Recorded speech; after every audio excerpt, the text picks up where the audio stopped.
இருக்குது.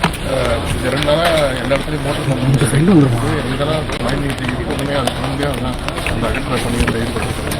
எங்கெல்லாம் நின்றுச்சோ எங்களுக்கு பொதுமக்கள் சொன்னாங்க இங்கே கொஞ்சம் அதிகமாக நிற்கிதுன்னு அங்கே கூடுதல் கவனம் செலுத்த சொல்லியிருக்கோம்.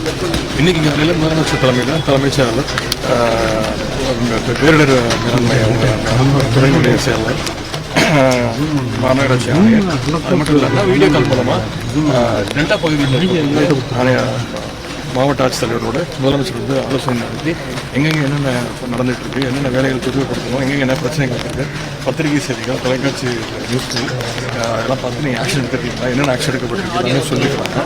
எல்லாத்தையும் துரிதப்படுத்திருக்கிறோம். இப்போ முதலமைச்சருடைய ஆணைக்கிணங்க தான் இன்றைக்கி இந்த பணிகளை மேற்கொண்டிருக்கோம். இங்கே இந்த கிச்சன் சென்டர் வெளியேற்றிருக்கு. இங்கே ஒரு 1500 பேருக்கு இங்கே சமைக்கலாம். இன்னும் அந்த ஸ்டேஜ் வரல. அரசு வந்து தயாராக இருக்கிறது. பொதுமக்களும் அரசுக்கு ஒத்துழைப்பு கொடுக்கணும்.